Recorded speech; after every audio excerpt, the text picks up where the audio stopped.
Hi, I'm Case Lowe, co-host of the Open the Voice Gate podcast. The one question I'm constantly asked when it comes to Dragon Gate is, how do I get into the promotion? Well, stop asking and start listening to the Open the Voice Gate podcast, released every Wednesday on the Voices of Wrestling podcasting network. For exclusive news and show reviews, look no further than the leader in Dragon Gate coverage, Open the Voice Gate. This podcast is a member of the Voices of Wrestling podcasting network. Visit voicesofwrestling.com to hear the rest of our great podcasts, as well as show reviews, columns, opinions, and updates across the world of wrestling.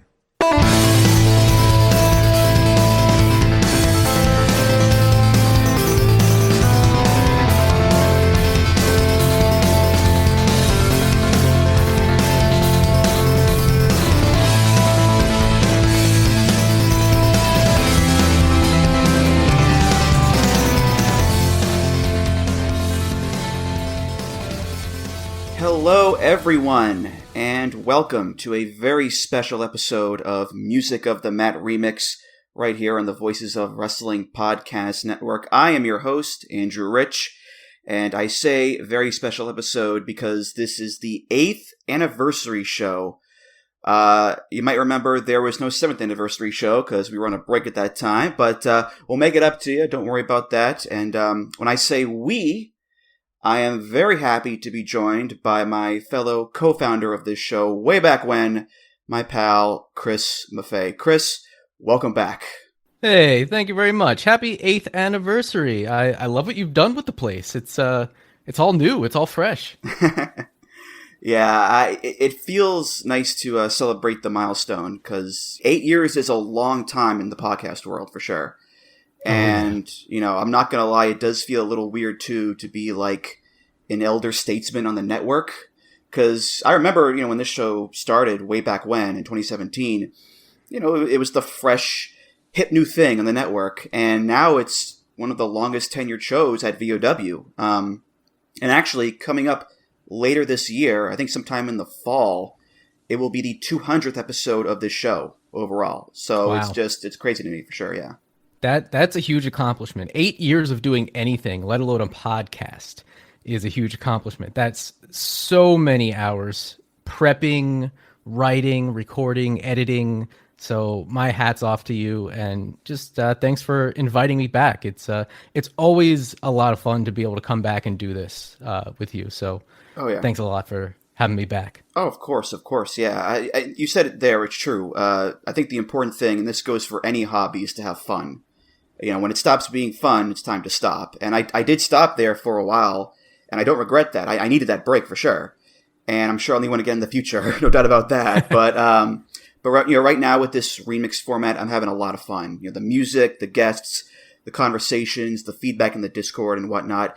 It feels good to be here, and it feels good to have you here too, Chris. I know it's been a while since we talked. What's been going on with you? Oh, you know, this and that. Life's a mixed bag as usual, but getting through it as best as I can. Eternally depressed about the state of the world, but what are you going to do? Happy to be on this side of things. Happy to be working, and honestly, just happy to be enjoying wrestling again. Because for a while, it was kind of something that was a little bit to the wayside. I get the feeling that it was the same way for you, maybe. But really just enjoying all that wrestling has to offer these days. I'm honestly mostly really actively watching Dragon Gate. That's like my mainstay promotion. I also watch AEW and a little bit of New Japan here and there. Obviously, this month is a big month for if you're a New Japan watcher. So just taking it all in. And I have to say, I'm really, really loving this remix format. Just, you know, when we started this, I think we, you know, had a lot of ideas and we had a lot of enthusiasm for it, but you do find that after a while you can only really, you know, approach wrestling themes from so many different perspectives and standpoints. So I like that you've really opened this up. And just the idea of using wrestling-related topics as sort of a prompt just to talk about actual music and expose wrestling fans to music that they might not be familiar with. I think that is a really cool thing. So really, really digging this new format, and I've been really excited to be able to actually do an episode in this format too. So definitely, I'm pumped for this. Yeah, for sure. Yeah, well, today's episode I think is very appropriate for an anniversary show because it's a show about reflecting on age, the passing of time, things of that nature. Today's topic is "You Still Got It," something that wrestling fans chant at older wrestlers who they haven't seen in a while, and they pull off some moves and they look good and they don't botch things. What do people chant? You still got it. Clap, clap, clap, clap, clap. You still got it. And relating that to music here, we're going to play songs by classic artists from, one of their later or more recent albums.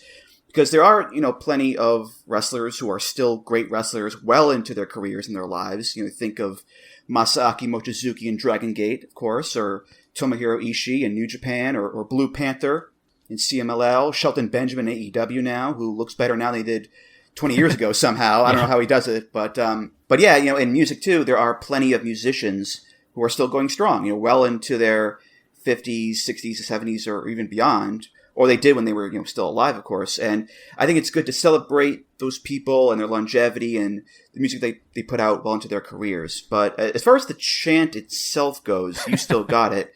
What do you think about the chant, Chris? Because I have some thoughts.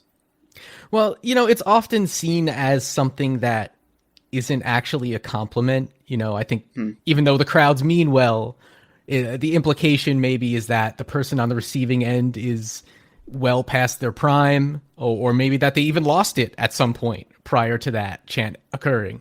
I always just find it as it's fine. It's a nice little recognition of, hey, you've been here for a while, but we still like you. You still have something to offer. So I think it's harmless, but I've also never been on the receiving end of one. So if all of a sudden Music of the Mat listeners start giving me the "You Still Got It" chant after this episode, I might have some different feelings about that. Maybe. Yeah, it feels like something that people just kind of chant. It's like, this is awesome, or we want tables. Just one of those things people have learned to say by habit. This is awesome, but you're old. Yeah, exactly. Yeah, it does feel a bit patronizing and insulting to basically say, we thought you would suck now because you're old, but I guess we're wrong, but theoretically too, you could chant this at any wrestler of any age that's still good. Like, technically speaking, almost every wrestler still has it. That's true. And yeah, oftentimes I think people don't use it correctly either. I think people were saying it to like Dustin Rhodes in AEW in like 2021 when he'd been wrestling there since the start of the company, or like when Kurt Angle came back to WWE and it was super obvious that he was a shell of his former self, and you still heard, "You still got it." It's like, no, he doesn't. He does not still have it. It's just, yeah, again, it's one of those things I think people just say out of force of habit, Chris. Yeah, it is kind of one of the more obligatory chants when you have an elder statesman in the ring, if you will. It is one of the things where it's like wrestling fans just can't not say something at any opportunity where there is an applicable chant. The what chant? It still pops up for various reasons in various situations, and it's just because wrestling fans can't help themselves. But what are you gonna do? Mm-hmm. I think my favorite one is when Chris Jericho came back at the Rumble from a Fozzy tour. I think it was like 2013, and they chanted, "You Still Got It," and he was like, "I never lost it, baby!" Like, he was only gone for like 5 months, It's like, what the hell are you doing? But yeah, and I notice only wrestling fans say it too. Like, I've seen plenty of older musicians in concert, Peter Gabriel, McCartney, Sabbath, Iron Maiden, Yes, Genesis. Not once did anyone at those concerts yell, "You still got it" at Tony Iommi or Rick Wakeman. It's like it never happens anywhere else but wrestling there. That's wrestling fans for you. Yeah. But let's get to the music here. We have 10 picks each and a play-out song at the end. It's funny. Some of these episodes I've done so far, they've had a bunch of lesser-known artists, indie artists, things like that, which is cool. This is not one of those episodes. Everyone we play here today is pretty famous and well-known. Maybe the song is a deep cut, of course, but not the band itself. So this will be a smorgasbord of stars here today. But Chris, you are the guest. You'll start us off here. What's your first pick? Well, this song is from a late 2000s comeback album by a very popular 90s alternative rock band. From their 2009 album, Black Gives Way to Blue, this is Private Hell by Alice in Chains.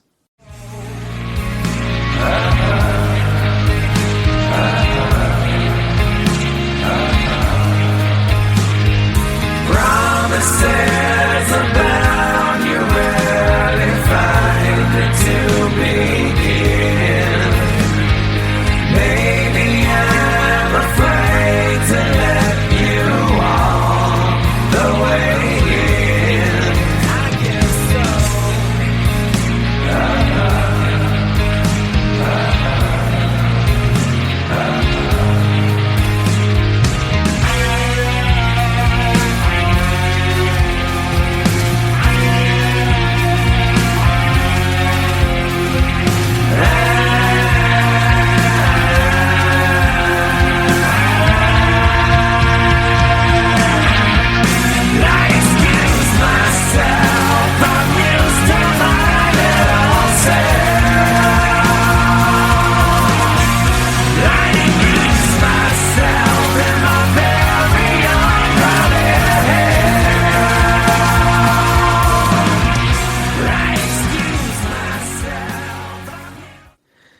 To quote Jerry Cantrell at the beginning of the music video for this song, well, here's another upbeat tune for you.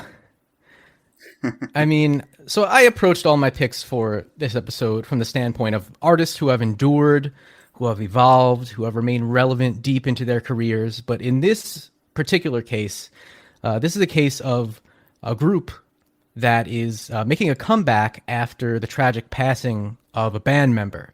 This is Alice in Chains' first album, Black Gives Way to Blue. It's their first album after their vocalist Lane Staley passed away in 2002 due to a heroin overdose. And I think for a while, people thought that that was just it.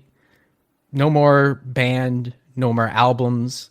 They did continue to tour a little bit with guest vocalists, but I don't know that anyone really expected Alice in Chains to make a comeback in the form of an album. But that's where this album really, I think, played a crucial part in the healing process for them, because this whole album was about the band moving on, dealing with the pain that comes with that, and understanding how hard it is to actually get up and move forward when you lose someone you care about. So in that sense, I'm really glad that this album happened. And in particular, this song for me really just hit the spot. As a big Alice in Chains fan, this is my favorite song on the album. There's just so much about this song that just smacks of classic Alice in Chains. You know, you have the harmonies, which give me goosebumps. The lyrics, which are just incredibly depressing. But that's the whole package of this album. It's really just an exercise in grieving a loved one and how you move on from that. So I think that's pretty deserving of a "You Still Got It" chant to come back from all that. Yeah, there's the song on this one I like a lot called "Check My Brain." That's a good song too. It's kind of a pseudo Genesis situation here where they do get a new singer, William Duvall, who's a great singer, but it's Jerry who steps up to the plate and becomes like the main vocalist, and Duvall harmonizes with him. And yeah, that's what really made Alice in Chains stand out amongst the other huge grunge bands. It was the harmonies with Lane and Jerry. And it's difficult to replace Lane Staley. He was an amazing singer, but I hear that song and I hear those harmonies and I hear, that sound.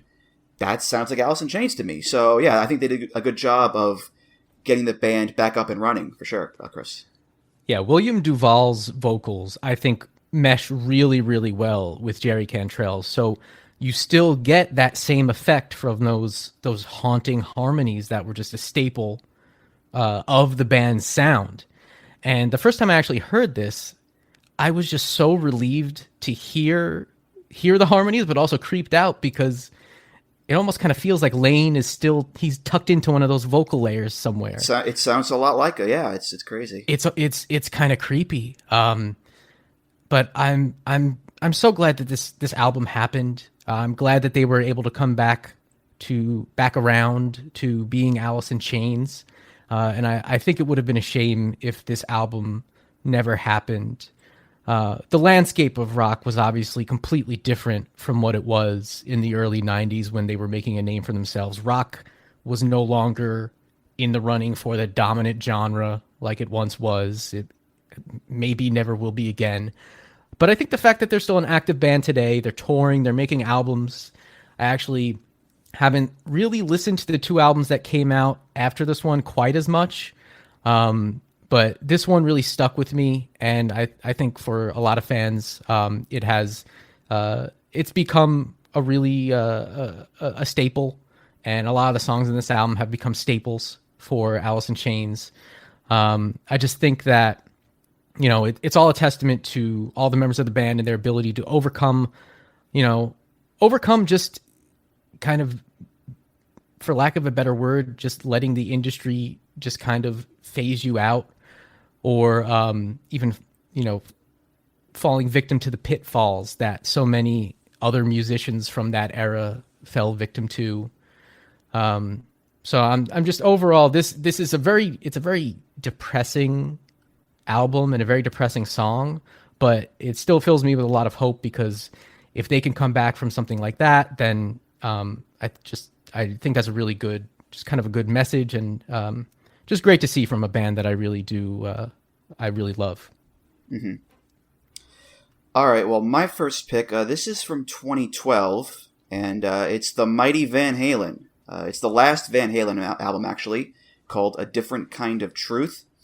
And on this one, there are 3 Van Halens, Eddie, Alex, and Wolfgang. And there's a 4th guy who goes, hamala bamala zimala bamala hamala bamala zimala bop. David Lee Roth, he is back in the band for this one, and I picked a song called As Is. That's how it goes. How expensive you was, or what was you worth? Ain't no Brinks truck following no hearse. Drive my certificate on, drive the top down at my phone. Hey, what the hell is run so? That day is done so. Let's have some fun so. Love's very true, hey, as it. This next part should really confuse things. Everybody let's stay focused. Love the crowd. Love the bop. Every day down here's a rainy day. We don't say bop.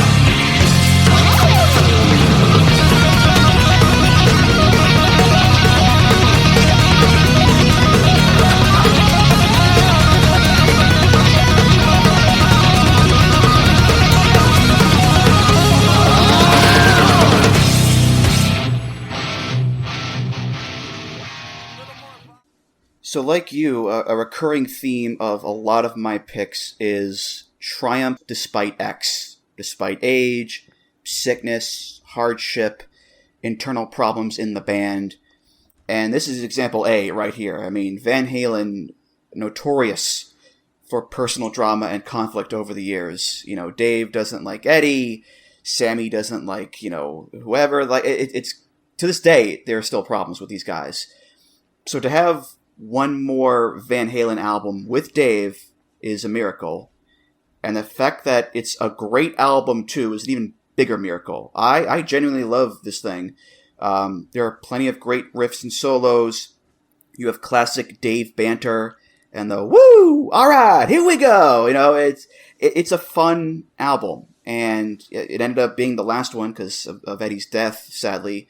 But I will always go to bat for this one. And the blessing that we have, one more Van Halen album with, at least most of the classic lineup, because, Wolfgang replaced Michael Anthony. But, I'm a champion of this one, Chris. I was kind of blown away by this. I had never heard anything from this album. I like Van Halen. I haven't heard all of their stuff. I mostly know the hits and their bigger albums, but I do enjoy everything I've listened to of Van Halen. But this song kind of blew me away. That main riff it's killer. It's just like a buzzsaw. It almost kind of reminds me of something that Dave Mustaine would write. So I was honestly very impressed here. Just with, at that age, these guys just fucking, they cooked here. I mean, and Eddie, obviously, great lead guitar work, obviously, but that's probably the most obvious statement ever. The one thing is it's just always a little bit weird to hear a classic band like this with more modern production. It's like there's just like one layer of analog more that I wish were present in order to really get the full experience. And that goes for any band that, made their name before the 90s that's putting out albums after the 2000s. But this song was a great time. I'm going to have to check out the rest of this album because if it's anything like this, then I think I'm going to really enjoy it. Yeah, again, it's one final triumph for these guys before, things just came to an end. And I know Dave retired from performing a few years ago, which is a good thing because David Lee Roth live is very different than him in the studio, that's for sure. But Wolfgang's still going with Mammoth WVH. He's got some great stuff there. And, of course, Sammy is immortal pretty much with his his bands and whatever. But yeah, A Different Kind of Truth. It's one of those albums that I like a lot. I know some people maybe don't, but hey, this is my pick. It's my show, so I'm playing it. Damn it! There you go. But yeah, what's your next pick for us, there, Chris? My next pick is from a very, in my opinion, underrated era of a legendary band. From their 1990 album Tear, this is Anno Mundi by Black Sabbath.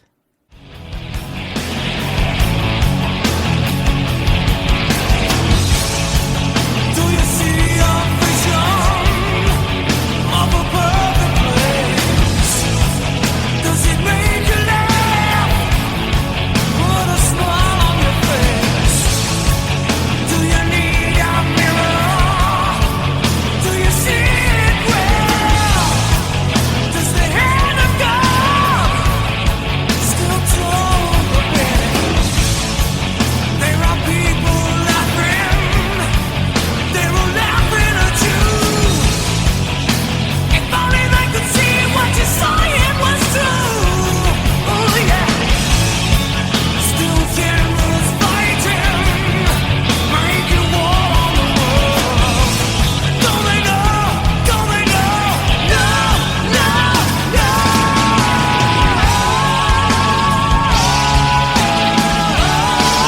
As the wheels of the white rose cold, your eyes are burning. So for those who don't know, there is much, much more to Black Sabbath than just the Ozzy Osbourne era or even the Dio era. Tear is the third album that Sabbath did with Tony Martin on vocals, and they would do two more after this.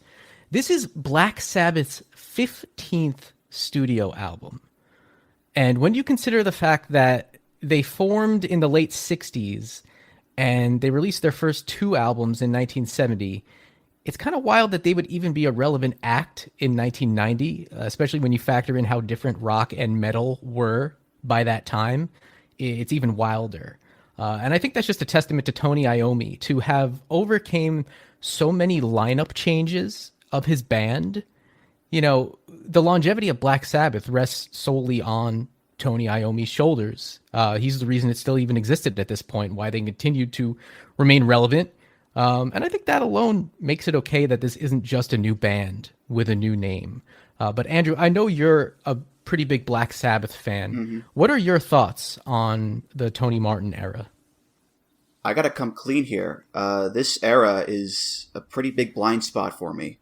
In fact, there are whole eras of Sabbath that I think are forgotten about by a lot of people. Because yes, everyone knows the Ozzy years, people know Dio, but they've had multiple lead singers. Ian Gillan, who we'll get to later on the show, Glenn Hughes. But yeah, Tony Martin, he was their second longest tenured singer ever. He's on 5 albums. And if you heard that song there, he sounds pretty damn good too. He's got kind of a Dio vibe going on there, I think, for sure. and I got Cozy Powell on drums too. But yes, this took place in late 80s into the 90s Black Sabbath, a time period which is being dominated by Guns N' Roses. Grunge is now becoming a big thing. So yes, they are not the talk of the town when it comes to rock and metal. It's very much a low period for the band before Ozzy comes back for the reunion tour later on in the decade. So myself, yes, I have not listened to much of this era at all. In fact, I listened to the album Tear this very morning just because I liked the song and I wanted to hear more of it. But what I heard, I liked a lot, Chris, for sure. Tony Martin is my favorite Black Sabbath vocalist. And that may be sacrilege for some. Don't get me wrong, I love Ozzy. I love Dio. But for me, Tony Martin's voice is just like this sweet elixir for my ears. I don't think most people would consider this era to be prime Black Sabbath at all. It is not prime Black Sabbath. But musically, for me, it kind of is. All of the albums they did with Tony Martin, excluding Forbidden, we're good. We're just going to leave that in the corner. All of the albums they did with him are among my favorite Black Sabbath albums. It's a pretty long list, but they're up there. And in my opinion, this song is up there with anything from any other era of Black Sabbath. This isn't my favorite Tony Martin era Black Sabbath album. It's a tie between The Eternal Idol and Headless Cross. So Andrew, if you like this album, I think you would really like both of those. They came before this one. But this song in particular just stands out to me as just representing the best of a criminally underrated era of Sabbath. You know, even you, a big fan of Sabbath, even you aren't as familiar with this era. I feel like it needs more attention, and that's why I wanted to call it out here. Amazing vocals by Tony Martin. The atmosphere of the song, it's just so powerful and dramatic. The chorus in particular, it just feels like a huge moment. Your eyes are burning. Like, and that's where. So if you were using this as a wrestling theme, that's where you hit your turnbuckle pose. That's where you hit that. Doing the Randy Orton, arms going up. Yeah. Believe me, I have envisioned that in my mind many times, using this as a wrestling theme. It's just such a great song. It's just the magic of Tony Martin's riffs with a great vocalist who brings a completely different quality than Ozzy does. Kind of a similar quality to Dio, but even in his own way, very different. And this song, in terms of its longevity, it's actually the only one from this album to be played live by Black Sabbath after this touring cycle. So I think that's a testament to its quality. And I just really think that this era of Black Sabbath is worthy of more attention. They actually recently remastered most of the albums. Yeah, there's a box set. Yeah, it came out last year called Anno Domini. Yeah. So that is well worth a look if you like what you heard here. Yeah, it's got Headless Cross, Tear, Cross Purposes, and Forbidden all remastered and remixed. So and it's on Spotify too. So if you want to listen to it right now after this episode, you can do so. So. For sure. Good stuff. Well, speaking of Black Sabbath, speaking of Mr. Ozzy Osbourne, I have a song from his most recent album, 2022's Patient Number 9, his lucky number 13th album, actually. This song is called Parasite.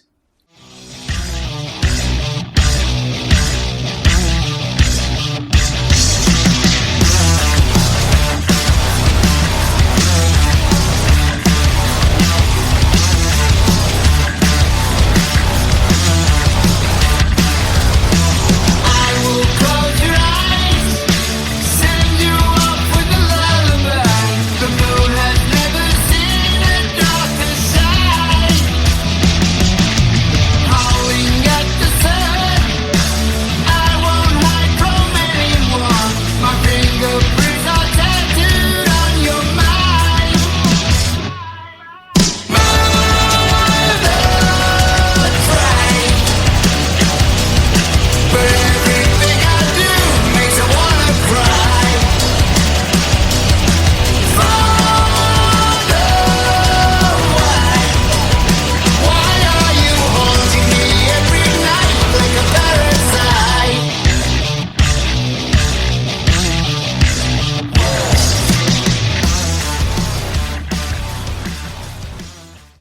So the thing I love about this song, beyond the fact that it's just a kick-ass song, it starts off with Ozzy going, "Worms!" And then the last line of the song is, "I like worms." That's fantastic. Like, to me, that is Ozzy Osbourne to a T. Like, yes, he's the Prince of Darkness. He's the metal legend. He sings about all this dark stuff, haunting me every night like a parasite, fingerprints tattooed on your mind. But he's always had that lighter side to him, too. Like, whether it's the stage antics, the catchy hooks, or "I like worms," like, there's always that wink and a smile going on with Ozzy. And that's been a through line to his entire career. And the fact that he still sounds pretty good, too, is also amazing. All things considered, he's not what he once was, of course, and there's a bit of studio trickery going on, too, I'm sure. But, given how much drugs and booze he put into his body over the years, he should be dead. But he's still with us and still putting out quality work. God bless the man, Chris. Ozzy's the man. I love Ozzy. I'm a pretty big fan of Ozzy's solo stuff, so it's kind of surprising that I've actually never listened to this song before. I loved this. This is probably one of the better late-stage Ozzy songs that I think I've heard. I was in no way prepared for that chorus to be as catchy and as uplifting sounding, like, for lack of a better word, given the subject, as it is. This was great. I think Ozzy, yeah, I'm with you. Ozzy sounds great here. I mean, obviously, it's modern times. We have pitch correction and all that, but I really think that at his age, and like you said, given everything he's been through, it's like he has no business making music that kicks this much ass, but he does because he's Ozzy Osbourne. And he's got some help from friends here, because this song features Zakk Wylde on guitar there. This album has got Jeff Beck on it. It's got Mike McCready, Tony Iommi's on it, Eric Clapton, Robert Trujillo, Duff McKagan, Chad Smith, Taylor Hawkins, R.I.P. This is a real celebration of the man and his music in a lot of ways. And the fact that he is still going strong. I know, he's been sick in recent years. He needs a cane now. But I think he's just one of those guys who, as long as he has the spirit, he's going to want to keep making music and just keep, being Ozzy. Like, that's just who he is, Chris. Yeah, and the world is a much better place for it. Mm-hmm. All right, what's next for us there, Chris? So this next song is a fun and funky jam that is forever linked with the bombastic blockbuster Rocky IV. From his 1985 album Gravity, this is Living in America by James Brown.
I don't think there were too many artists who were active in the 1950s who were still in the picture, relevant in any way, come the 1980s.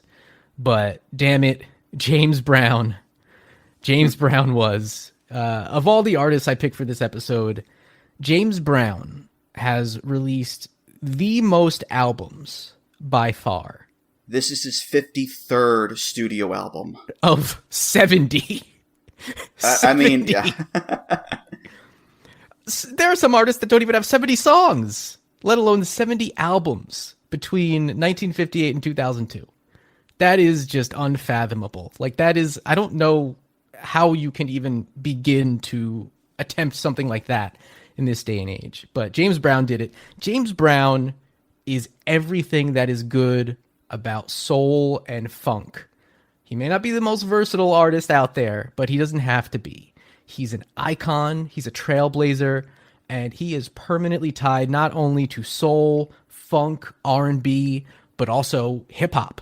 There's an entire genre invented because of James Brown's music and sampling his music. So James Brown's longevity extends well beyond his career even. Now, in this song in particular, I mean, this song is immortal because of Rocky IV. I'm pretty sure most people would know this song because of Rocky IV. I'm not familiar with the Gravity album, but I am very familiar with the Rocky IV soundtrack. So it's obviously tied to that movie. That's what most people would instantly associate it with. It was used for Apollo Creed's entrance for his fight with Ivan Drago.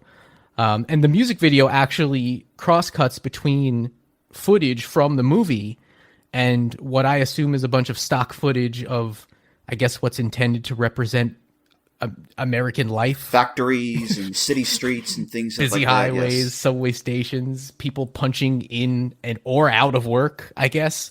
And goddamn Apollo Creed, an American institution. So it's a very cheesy music video. I mean, it's a cheesy song. It was written by Dan Hartman of I Can Dream About You fame, which explains a lot. It's not exactly the style that I think is representative of the music James Brown is most known for, but it's damn fun, and it's just a testament to the longevity of James Brown. It was a pretty big hit for him, too. It peaked at number 4 on the Billboard Hot 100 at the time. It was his first top 10 hit. It was the first top 40 hit in the U.S. in 10 years, and it would also be his last. So it's kind of symbolic in that way, but what a way to go out for James Brown in terms of the top 40. Yeah, I remember in the old days we used to do the Will Smith, woo, haha, yeah. I think now we can do the James Brown, ow, hit me, come on, because, if you're not moving and grooving to this one, there's something wrong with you, I think. It's so funky and bombastic, and it fits James Brown and his personality and presence. And it works so well, too, in the over-the-top world of Rocky IV and Apollo Creed's entrance as well. This is a real jam of a song. I didn't realize this until I looked it up. The guy playing the lead guitar on this song is Stevie Ray Vaughan. Mm-hmm. That blew my mind. I had no idea about that. So, I guess, R.I.P. James Brown, R.I.P. Stevie Ray Vaughan, and R.I.P. Carl Weathers. A trio of legends right there.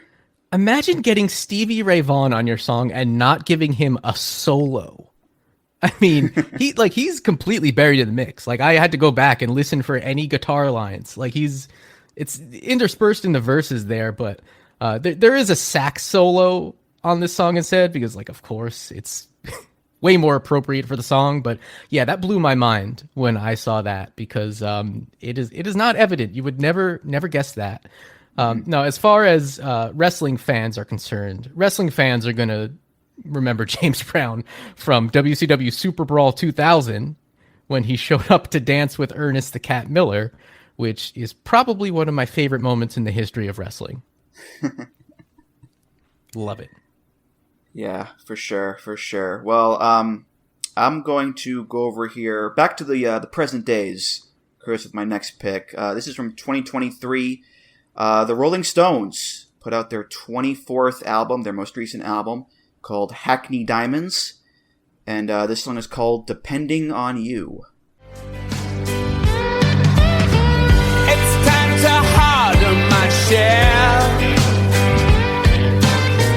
The toughest part is I know you too well. Now I'm just a story you tell, embroidering the truth with things you never felt. You steal the spirit right out of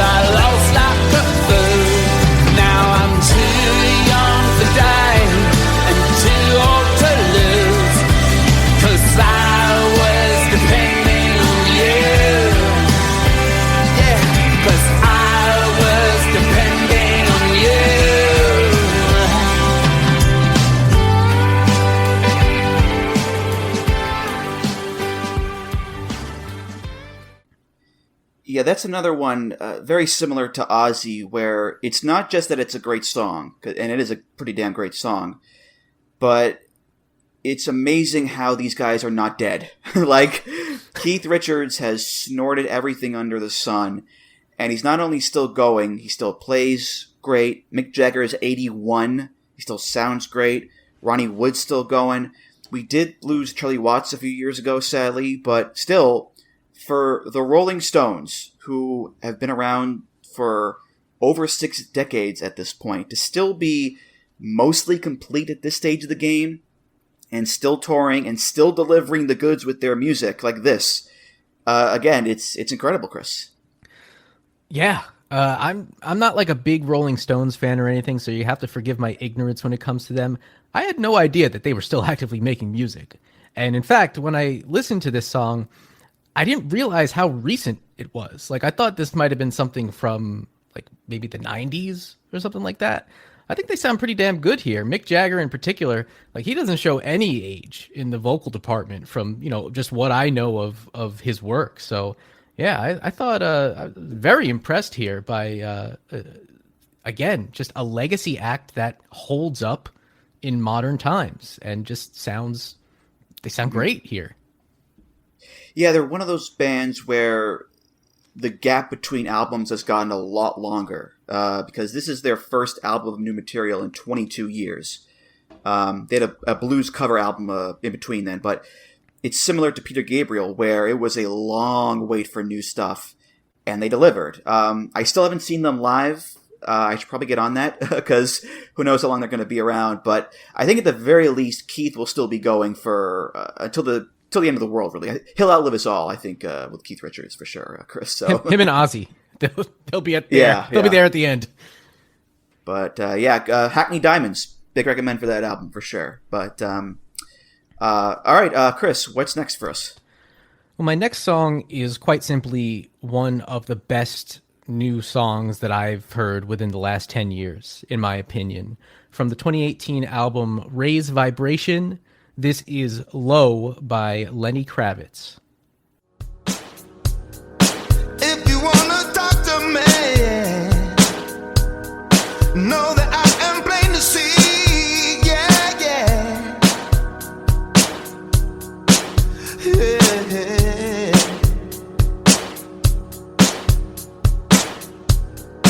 I don't want this fame to be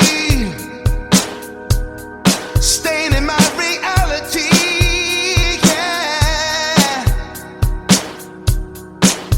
Yeah.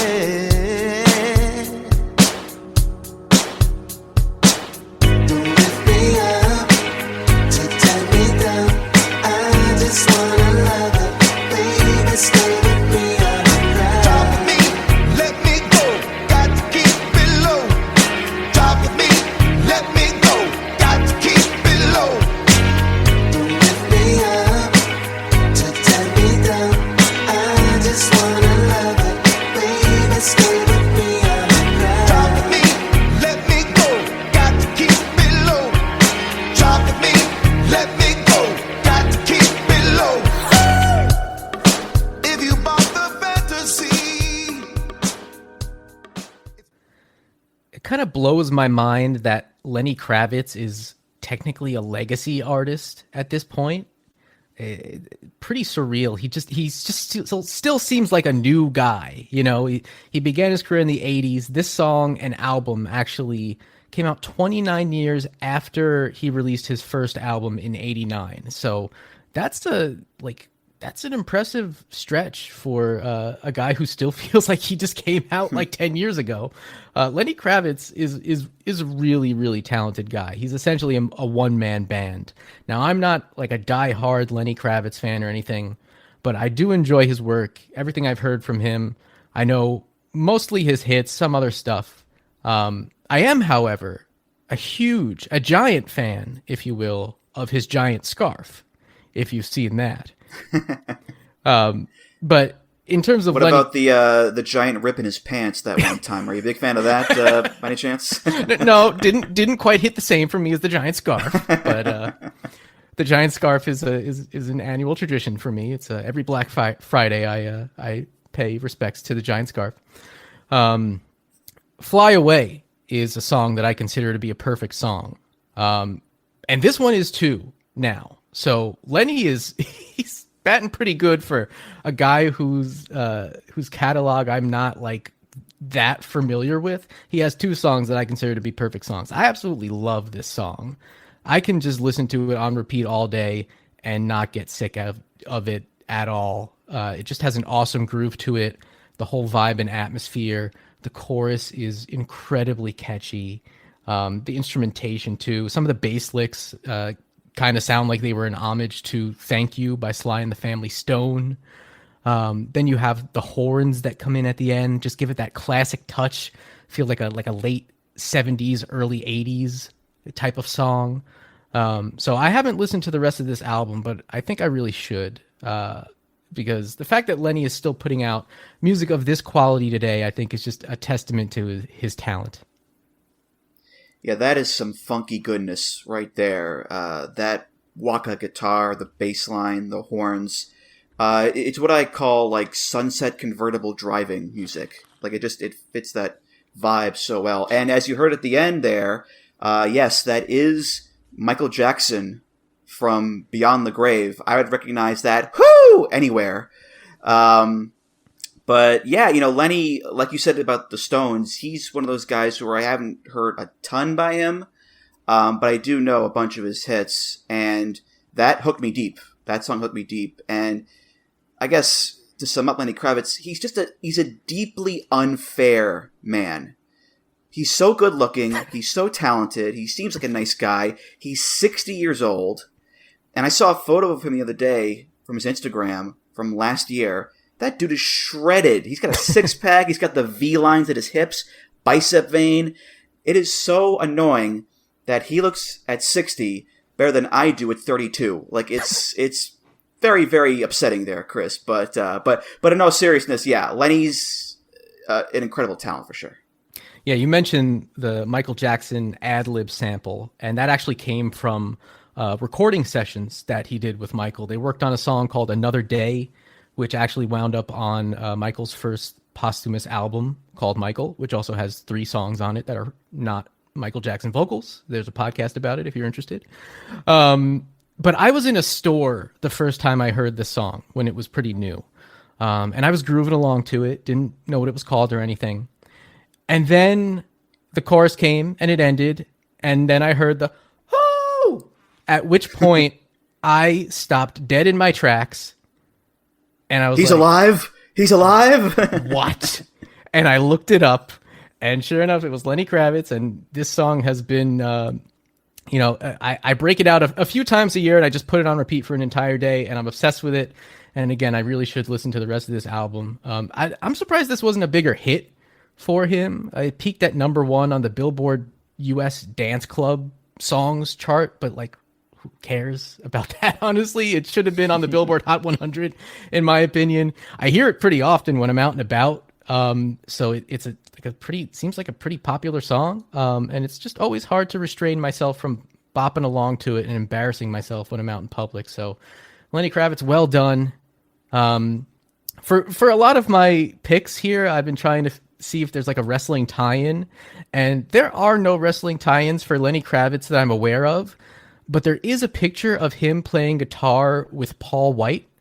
And maybe that's who he got his giant scarf from. Yeah. I don't know. Big Show, big scarf, big scarf. It all lines up there, yeah. I want that episode of the Big Show. Bring it back for just one more. All right, well, my next pick here, this is a band from New York City called Blondie. And they put out their 11th album, Pollinator, in 2017, and this song here is called Long Time. Racing down the Bowery on a crowded afternoon, dripping from the downpour of your insecure typhoon. Can you even want me, or is this just the way to keep you sane? Take me, then lose me, then tell them I'm yours. Are you happy?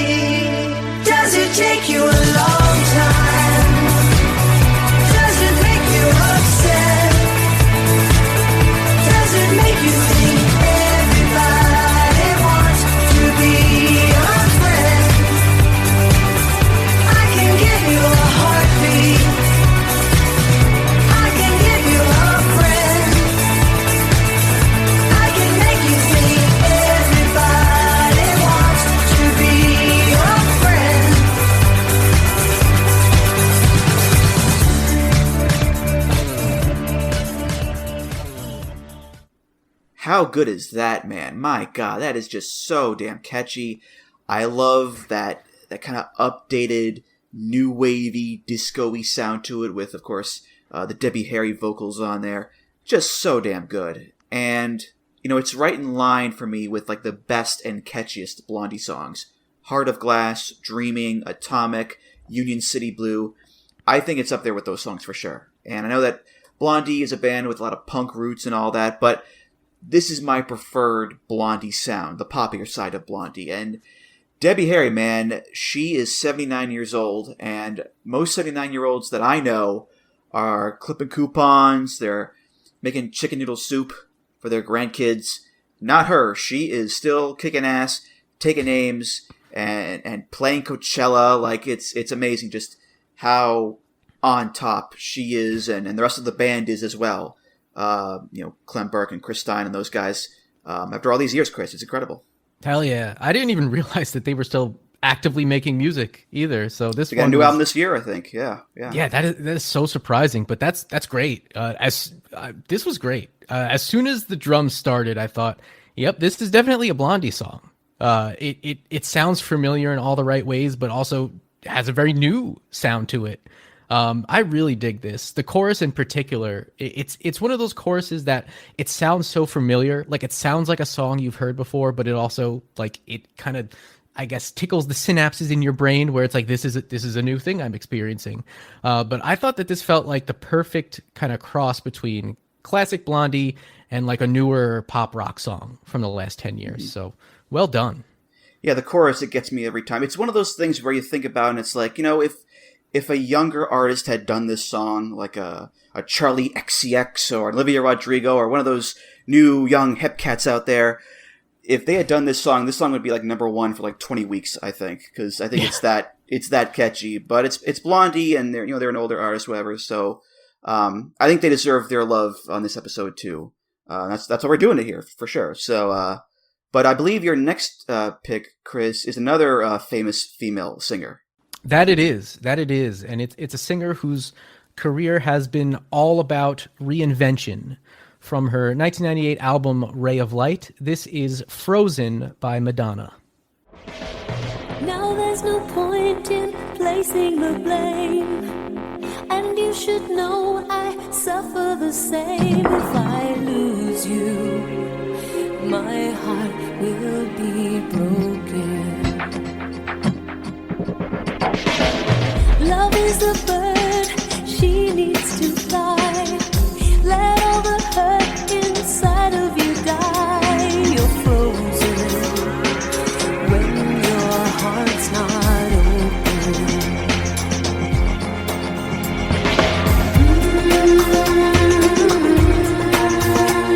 If I could melt your heart, we'd never be apart.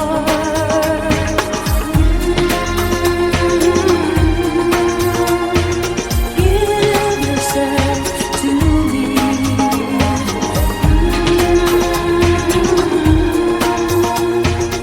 You hold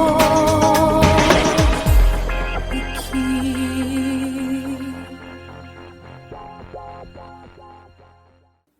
So I've become a fairly big fan of Madonna's music over the past 10 years or so. She was obviously, I grew up in the 90s. She was all over the radio when I was a kid. Her old stuff and then the more current stuff as well. It was all mixed in. And I didn't really have a grasp on that it was all her. I was just hearing these great songs, these catchy songs. And at a certain point, once I got a little older, I realized that I knew basically all of her stuff, all of her hits, that is. And then I decided to dig a little deeper, explore her catalog, up to slightly past this album, the Ray of Light album. And this album is one of my absolute favorites by her, and this is my favorite song on it. Madonna is all about reinvention, like I said, and proving that she's still relevant in a constantly changing music industry. And for a woman, that's double tough, as Jim Ross would say. That's extra hard to do as a woman in pop music, where it's all about the superficial, it's all about the look, it's all about what's new, what's hot, and the landscape of pop music at this point, even with like a relatively, you know, it's not as big of a gap as some of the other artists that I picked, but 15 years from her debut album, the landscape had changed so much. And, you know, we're getting into the era in the late 90s with the new pop era, the new bubblegum pop, the boy bands, Britney Spears, Christina Aguilera, Spice all Girls, the heavy hitters. Yep. The heavy hitters. And so Madonna is just like, okay, well, I'm going to go completely change my sound. You know, a complete departure from her previous eras. And believe me, she has a sneakily eclectic catalog, her body of work. She's a musical chameleon. So for her to release something like this 15 years after her debut album, 7 albums deep into her solo career, I think that's pretty damn impressive. Yeah, 2 things. One, this is a gorgeous song. The vocals and the music, it's so cinematic and lush. It just sounds so amazing. And this is one I think where context really matters, like you said, because there are actually more Madonna studio albums after this one than before it. Yeah. This is more like middle era than late era Madonna for sure. But at the time, you know, this is after she did Evita, this is after she had a kid. You know, this is her coming back and, like you said, reclaiming her pop music throne with a new look, a new sound. It's more electronica based. And yeah, she's 39 at the time, which for a woman in show business is ancient, unfortunately. So yes, you are technically correct, the best kind of correct, Chris. You know, but this is the thing. You know, her catalog, like you said, it extends far beyond this, and there's more albums after this than there were before. But I think this is like such a statement, this album. You know, it's not a guarantee that you can continue to have hits when your style changes so much. And like you said, she went off and did a bunch of other things. She did Evita, which, man, that I know that front and back, because when I was growing up, my parents used to play that in the car. Every time we were on a car ride that was a little bit longer than an hour, they would put that soundtrack on. So she's taken some very big swings, some very left turns. But this to me is one of my favorites from her entire catalog, this song in particular. I just remember hearing it all the time on the radio in the late 90s and just being drawn to it. Just had it's kind of a dark sound for a pop song, for a Madonna song, but still very catchy. I mean, I dare you to not hum along to that. It's impossible to not hum along to that. It's incredible. Like you said, cinematic, very cinematic feel. The music video plays into that as well. Oh, yeah. She also has a very Morticia Addams kind of look going on there. So just all around, like, just a big statement from Madonna. The album, like I said, it's a departure. She worked with William Orbit, who she had never worked before, started experimenting with, like, electronica and trip hop and new age. And that's a really big risk. And I think that those type of balls, you know, for lack of a better word, from a woman in pop music in the 90s, I think that's, you know, as deserving of a "You Still Got It" chant as anything. Mm-hmm. Madonna, that's French. Couldn't help myself there. Yeah, look, you know, for better or worse, she's always trying to be standing out in a big way, be visually striking, and the music video is certainly very striking. She's like a witch in the desert in a black dress and black hair, and she's shape-shifting into crows and dogs. It's so wildly different from the Ray of Light music video, which came later, where she's dressed a lot more normally, and there's the time-lapse footage. So, yeah, never one to stand still is good old Madonna, good old Madge, as they call her. But yeah, always stirring the pot. And this was early in her Kabbalah days too, so she's exploring different religions. She's on a spiritual journey. It comes out in the music, but more than anything, I just think it's something that it's not a guarantee that this was going to be as universally praised as it was. So I think she deserves a lot of respect for that. Mm-hmm. All right. Well, my next pick here, big R.I.P. to Mr. David Bowie. This is from his 25th album called The Next Day, from 2013. Famously, it's the cover of Heroes with a white square over the top of it that just says The Next Day. And this song here, this is called "The Stars Are Out Tonight."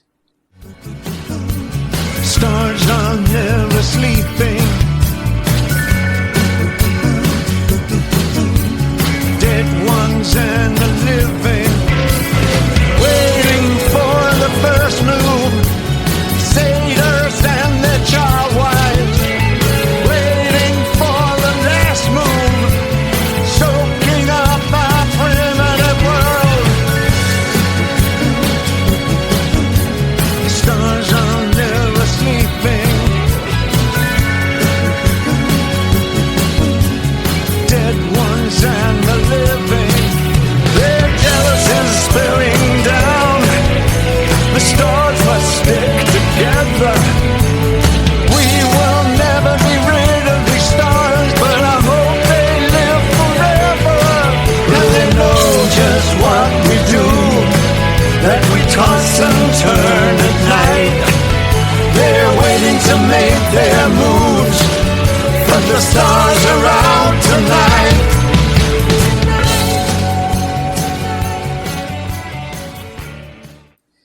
So yeah, Bowie, similar to Madonna, famously never stuck to one thing in his career. He never stuck to the same sound or the same look or the same persona even. He was always changing it up, and towards the end of his life, he certainly gravitated more towards this, as you would call it, an art rock kind of sound, a little sinister there. The strings are in there too, which is pretty cool. And this is one of those cases as well where it's a surprise album. It was recorded in secret, and it came out of nowhere, like an RKO. Because his last one before this was 2003, and people just assumed he was done. So when it got announced, it was naturally a pretty huge deal. It's a new David Bowie album, finally. And given his resume, he could have stayed done. Nothing left to prove for that guy at all. But some people just, they want to keep going. And it may take some time, but they are determined to still be, working on new stuff. And in Bowie's case, that was certainly true up until the end, because he put out his last album, Black Star, after this, and he died of cancer right after it came out. So, yeah, I'm a huge Bowie fan. He's one of those guys who was always keeping things interesting, always staying true to himself, and he was always, getting people talking no matter what, Chris. I have to say, I don't really know too much about David Bowie. I never really had an entry point into his work, so I don't have really as much of a frame of reference for this. But fortunately, my wife is a big fan. So she was telling me a little bit about this album, and like you mentioned, that it kind of just came out of nowhere. And she really loved this album at the time when it came out, and she loved this song, and I really enjoyed it too. Of the handful of David Bowie songs that I know, I got to say I really, really enjoyed this song. The video, however, it was totally normal. Nothing abstract or odd or unsettling about it at all. Very, very normal video. Yeah, Bowie, again, never afraid to be weird in his videos. And this one, it's got him and Tilda Swinton as a married couple. There's a female model who portrays a young David Bowie in it. There's all sorts of weird scenes and gyrations going on. It's very bizarre, for sure. But again, that's Bowie. Bizarre is kind of his thing. So there you go. But okay, Chris, what is your next pick for us? This next song was a return to form for a band that really needed one at the time, in my opinion. From their 2016 album, Hardwired to Self-Destruct, this is Spit Out the Bone by Metallica.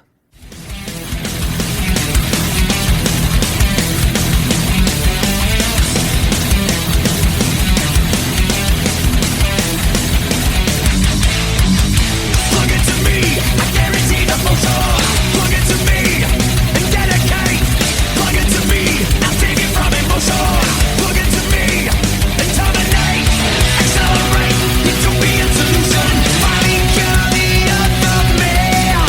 Exterminate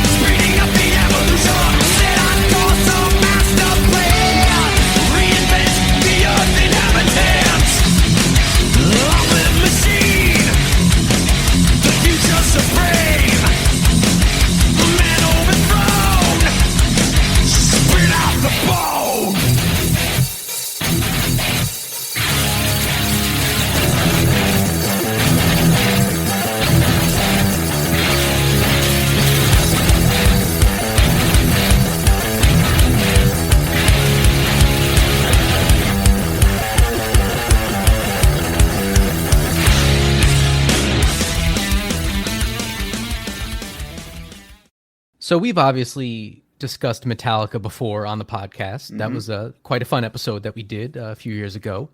I have to say I'm a little bit less enthusiastic about them currently than I was at the time we recorded that episode. I was pretty hyped on that one. I was, I guess, in a Metallica mode back then, but nevertheless, regardless of my hype levels now, this album really, really did it for me at the time. And I still really enjoy it every time I throw it on. And this song in particular, for me, is just, it's a complete throwback to their days of thrash epics and unrelenting riff fests. And at the time, it was just such a big relief to hear that they still had this type of material in them, frankly, because we were coming off of course, the universal disappointment of Saint Anger in 2003, and the less disappointing but still divisive Death Magnetic in 2008. So with this album, I feel that they just really did not leave much room for debate about whether or not they still had it. And this is coming off of an 8-year gap since Death Magnetic, which is their longest gap ever in between albums. So for me, this felt like a complete return to form, even like way more so than Death Magnetic. I actually think this is one of the best Metallica songs ever, really. I love it that much. I mean, all due respect to the classic stuff with Cliff and the Black Album and all that stuff, but I think this is the band just firing on all cylinders. You want relentless energy and speed, it's there. You want just killer riffs and that just sick-ass bass solo, the drumming, it's there. James's voice sounds amazing on this song too. Yeah. You've talked before in this episode about how sometimes classic bands sound better with the older production. I think Metallica sounds so much better in this day and age with this modern production because it's not overproduced, but it sounds so clear. And there is a charm, I think, to the grittiness of the old stuff, of course, but I just love how this turned out sonically, Chris. Yeah, this is a huge step up production-wise over Death Magnetic. Of course, there's a lot of discussion about the mix and master of that album that we won't get into. But here, I think my only real complaint here is just that kick drum. It's piercing. I mean, we know Lars has a lot of pull, but I don't think we need quite that much kick drum, and especially in a song with really fast kick drum runs in it. But yeah, Hetfield sounds amazing here. Both from a performance standpoint and from a mix standpoint. It's amazing what a little reverb and delay in the mix will do for his voice. He sounded bone dry on Death Magnetic, but here it's like, he definitely sounds older, but it's like, man, this is the same guy. This is the guy on those 80s albums that we love so much. So, in terms of just the instrumentation on this song, though, the main riff is worth the price of admission alone for the album. My favorite part personally comes in around 4 minutes in. There's a lead guitar riff that then gets harmonized. It's magnificent. There's also a very heavy Pantera-esque riff towards the end of the song that I dig. This is everything you want from Metallica, especially an album closer. What a strong way to end this album here. Yeah, I mean, these guys are all in their 60s at this point, and they are still just so full of energy. They are not lacking for vim and vigor, as they say, because they're still doing just massive tours. They go all over the world, and they last for years. The one they're doing now, the M72 tour, it's like 2 nights in stadiums, and each night is a different set list with no repeats. So you've got to have energy to keep that up, and you also need just a deep catalog of songs too to pull that off as well. It speaks to their longevity as stars, to still be the biggest metal band in the world and one of the biggest bands in the world, period, after all this time is, pretty remarkable, Chris. Yeah. I haven't actually listened to 72 Seasons all that much. I listened to it maybe once or twice, and I just wasn't feeling it as much. I don't know about you. But this album and this song in particular, they can just coast off of this for the rest of their careers, as far as I'm concerned. But I can't believe this is already going to be 9 years old this year. It still, to me, feels like it just came out a few years ago. But the song lyrically is about the classic battle between man and machine. And the music video very much plays into that. This a group of renegade humans revolting against machine rule. It's cheesy as hell. I think it's intentional. I'm not really sure in this case. I don't really vibe with a lot of James Hetfield's lyrics these days, but in this case, I think this song is actually still quite relevant. Just given the rapid escalation of AI technology in the past few years. Except in reality, the enemy isn't the technology itself; it's the billionaires behind it. But we're talking about millionaire musicians here, so I'm not sure. Yeah, I mean, I'm not sure they're able to see billionaires as their enemy, so to speak. But this song is just great. It's just, if they only released this song, I'd still be just as happy with it. But fortunately, we also have a really good album to go along with it, and it's one of my favorites. I think from their entire catalog. For sure. Well, speaking of longevity, my next pick here, this guy put out his 35th studio album in 2012, an album called Tempest, and it's a fellow named Bob Dylan. Maybe you've heard of him. And this is the opening track off of that album. This is called Duquesne Whistle.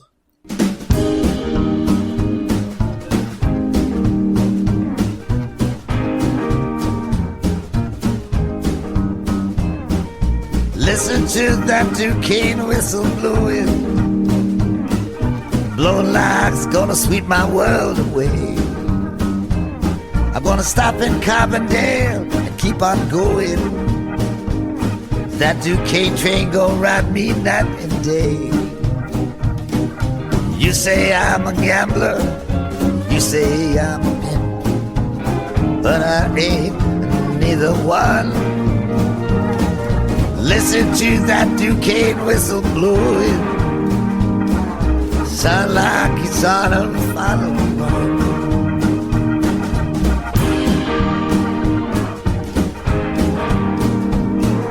Listen to that Duquesne whistle blowing, blowing like she never blew before. Blue light blinking, red light glowing, blowing like she's at my chamber door.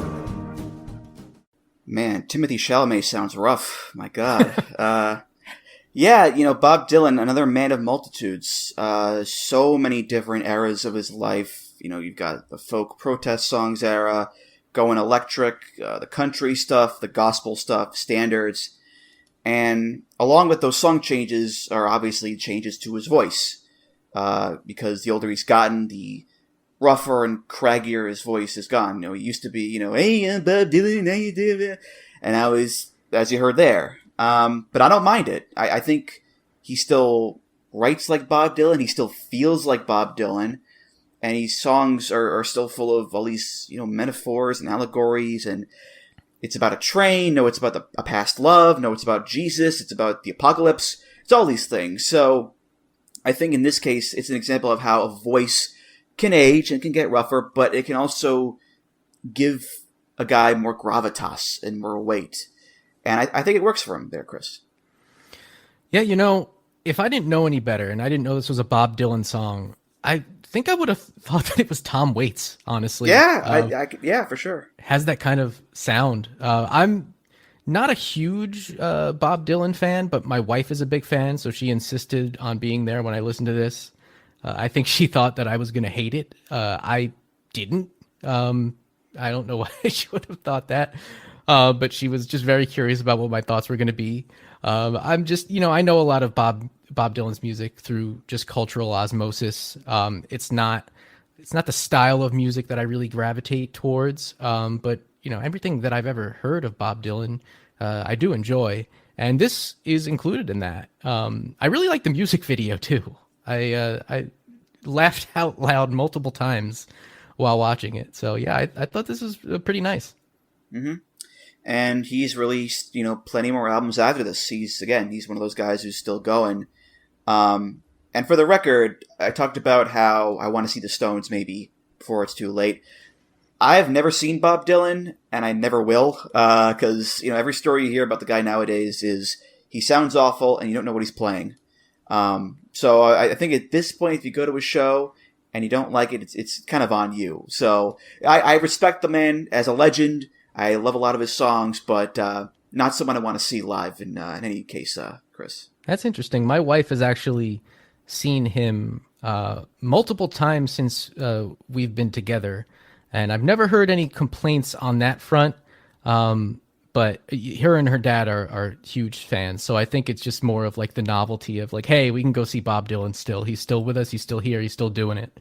So yeah, again, it's this type of career longevity. It's like it's something that you can't really take for granted at this stage. For sure, for sure.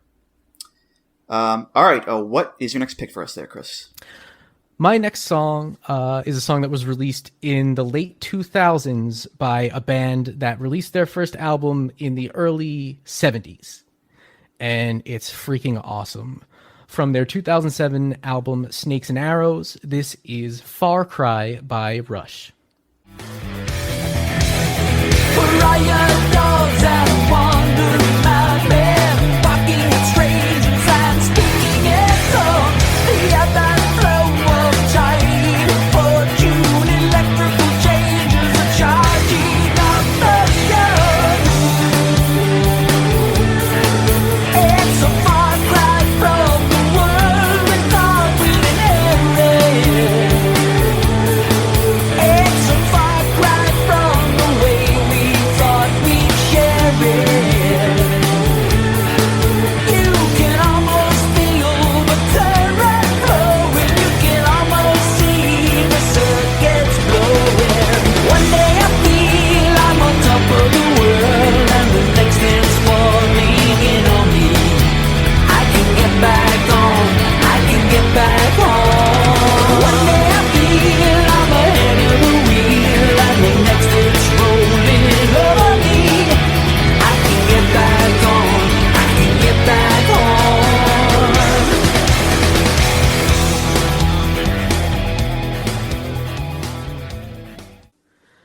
Rush is one of my absolute favorite bands of all time. Maybe my favorite band of all time. I wholeheartedly enjoy every era of Rush. Even the synthesizer heavy eras, actually, especially the synthesizer heavy eras. Here, here. Love them so much.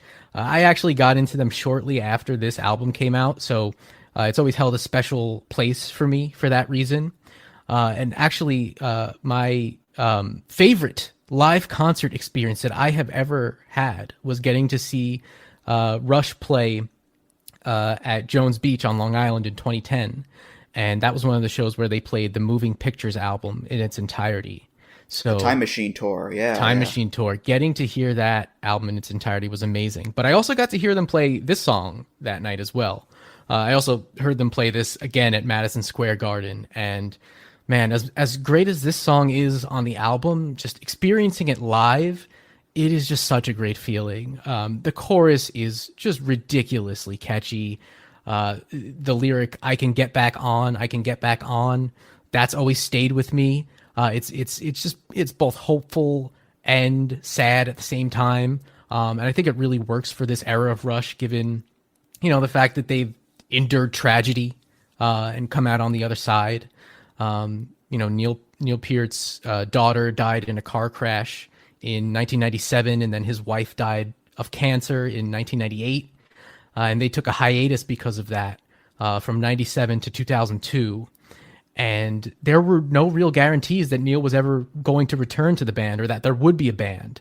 They didn't know what was going to happen. So I think the fact that he did return and they went on to release 3 very strong albums, this one included, it just says so much about the fortitude, the dedication, and the talent, and just the bond that they have. And they had quite a run. 20 studio albums, 8 live albums. They're one of the best live bands you could ever see. So yeah, I think in terms of You Still Got It, I really could have picked anything from the mid 90s on for You Still Got It for Rush, but this song in particular is always just held a special place for me. Well, I never saw him live, so rub that in, why don't you, sir? But yeah, my deep love for Rush is well documented at this point. I actually thought about picking a song from Clockwork Angels, the last album Yes. they did. But you got us covered here. And Snakes and Arrows is a great album. I think I'm in the same boat as you because this was the first new Rush album I listened to after I became a fan of theirs. And this is my favorite song on it, too. That main riff, that da-na-na, da-na-na-na, I love that so much. And yeah, you talk about three guys who just stayed on top form until the end. Actually, not too long ago, I listened to like every Rush album in order. And I think with the exception of one or two, the consistency throughout, all the eras, from the classic 70s stuff to the more synth-heavy 80s stuff to the 90s and beyond where it got more modern. Just such a strong consistency as a band, as musicians, as songwriters, as friends. And I miss him. I miss him a lot as a band. I miss Neil. Because I think it was the 5th anniversary of his death just a couple days ago. So, yeah, I miss him a lot. And, any chance to celebrate Rush on this podcast is always welcome, Chris, for sure. Oh, absolutely. I mean, it's just wild that a band could release an album like this a few years after their 30th anniversary. They're survivors, and the fact that they were in a completely different landscape at this point, just in terms of the music industry in general, and certainly rock music and progressive music, their career is just something really special and something that is going to be really hard to replicate because bands don't really have a chance to get this high up there in terms of, the years in their career and the amount of albums they release. They don't really have a chance to do that anymore. So, just the bond between those three guys is something really special. And yeah, I miss Neil. And I just hope that Geddy and Alex are happy doing what they're doing now. And absolutely love Rush. A wrestling tie-in here. Rush's cover of Summertime Blues was, of course, used as the theme for SummerSlam 2004. First Rush song I ever heard in my life. So, yeah. Oh, really? Well, why I bring this up is because I think it was like on SmackDown or something, or maybe it was on the pay-per-view itself. I don't know, but it was Michael Cole and Taz, and they were like, "Oh, and we would like to thank Rush for Summertime Blues, the theme song for SummerSlam, blah blah blah." And Michael Cole saying that, and then after he finishes, Taz goes, "I love Rush," which I know for a fact isn't true, and I say that because Taz used to have a column in the back of WWF magazine. And at some point he was talking about, traveling with Michael Cole in the car from show to show and what that's like. And he was talking about Cole's musical taste. And he's going down this long list of artists that Cole listens to that he's complaining about. And then he gets down to the last one that he's going to mention, and it's Rush. And what he says about Rush, he goes, "And finally, in my opinion, the gayest band ever, Rush." So homophobe Jones there at the time. But Taz really not a fan of Rush, despite claiming so on pay-per-view. Geddy Lee Jones over here, my goodness. Oh boy, oh Taz. Well, we're going to shift gears here in a big way with my next pick here. This is a lady known by many as the Queen of Country, Loretta Lynn. And she did an album in 2004 called Van Leer Rose. It was her 42nd studio album. And she has Jack White as producer and also on this song. So this is a song called Portland, Oregon.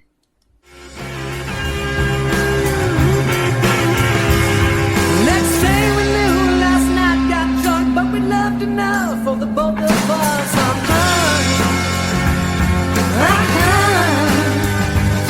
In the morning when the night had sobered up, it was much too late for the both of us in Oregon.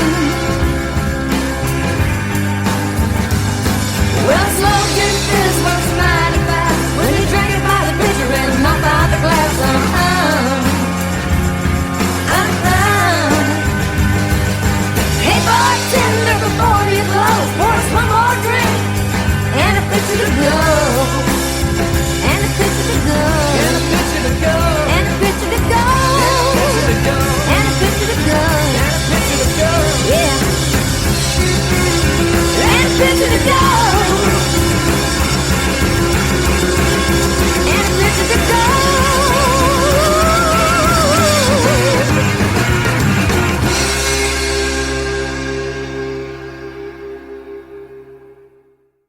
So yeah, I said before, I'm not a big country guy, but I love that song. I think Loretta Lynn, her voice mixed in with Jack White and his, blues rock sound and her country sound all mixed together.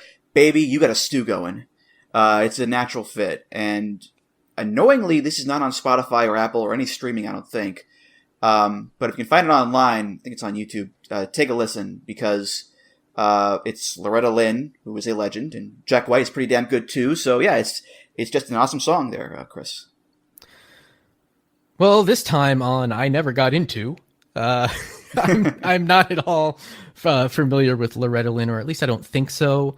Aside from, oddly enough, an episode of The Dukes of Hazzard that she appeared on. Don't ask me why. I've seen that.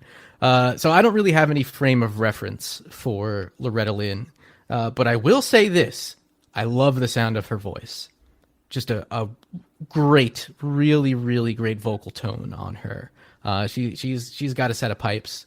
In terms of the song, I can't say that this is something that I would ever listen to, but again, didn't hate it. I'm not very familiar with Jack White either. I never got into the White Stripes. Too white for me, I guess.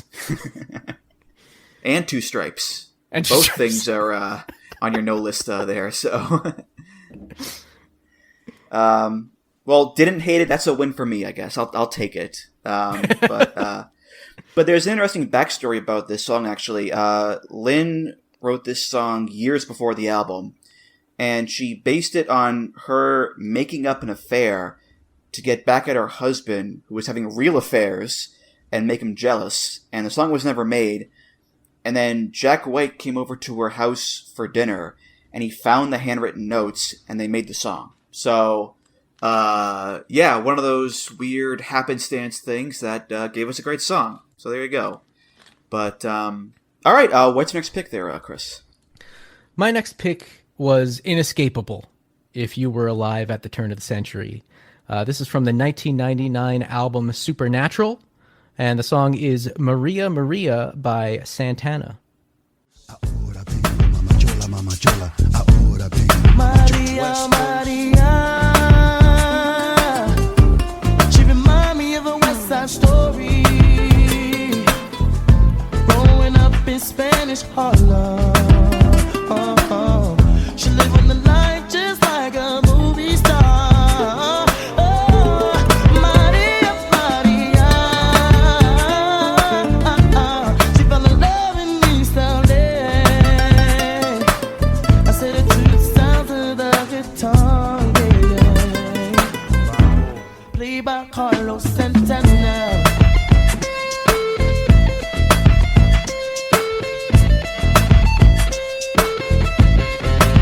I said a la favela, don't notice. The streets are getting hotter. There is no water to put out the fire.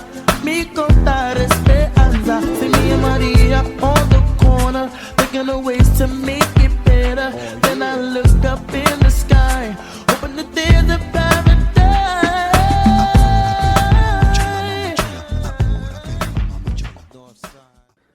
So, like I mentioned off the top, this song was inescapable at the time when it came out. It was all over the radio. It was coming out of car windows that passed by. I had a friend that would actually steal his dad's CD copy of Supernatural and play this song on his boombox outside while we all played basketball. So if you can imagine a bunch of white kids who, this is the late 90s, we're listening to rap, we're listening to new metal, and we were just captivated by this song by Santana. I think that's pretty impressive considering all those circumstances. This song was an absolute smash. It is catchy as hell. From the guitar licks to the vocal melodies, it's a perfect summer song. It features The Product, GNB on vocals. I have no idea who they were, but they were associated with Wyclef Jean's refugee camp. Wyclef was one of the writers on the song. Actually, interesting tidbit is that the main guitar melody is inspired by Wu-Tang Clan Ain't Nothing to Fuck With, the main sample It's from in my that. notes, yeah, And yeah. I never would have associated that unless I heard that. And now, yeah, it makes total sense. But yeah, this song's amazing. It was a really big hit, #1 on the Billboard Hot 100 for 10 weeks, which is incredibly impressive for a band that was over 30 years into their career at that point. And to chart like that in the late 90s, not bad. Yeah, you pretty much stole my talking points there. So, yeah. I think if you had asked most people what do they know of Santana or Carlos Santana, they might say, okay, Black Magic Woman, Oye Como Va, Evil Ways, and then almost a 30-year gap pretty much until this album with Maria Maria, and also Smooth, which, by the way, was an even bigger song than this one. It was This album, these singles were inescapable. And I think it's really cool that a guy like Santana, who's a very talented guitar player and has a very good band, the fact that they were able to come back to prominence like that, after such a long time, really, I think it's really cool. I mean, this was Album of the Year at the Grammys, too.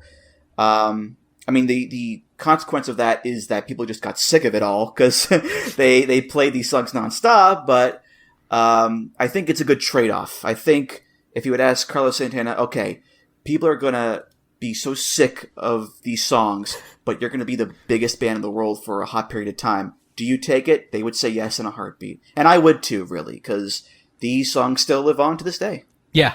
Yeah, nobody would turn down a hit like this or, like you said, Smooth, which, even bigger. And that's a song that's still, it's still out there. It's still, people still love that song. I picked this one just because I like it better, but you can't go wrong either way. Yeah, just absolutely insane, the gap between, like, Black Magic Woman and this, like you said.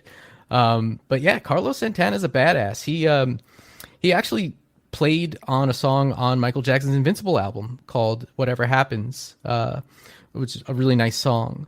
But he's just a guitar legend. And as they established in the show Freaks and Geeks, Carlos Santana is so badass that the band is named after him and he's not even the singer. So, that's something. I mean, neither is Van Halen, so, they have that in common at least, so yeah. Yeah.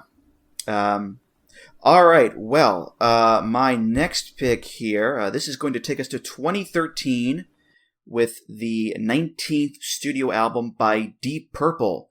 The album is called Now What? And the song is called Bodyline.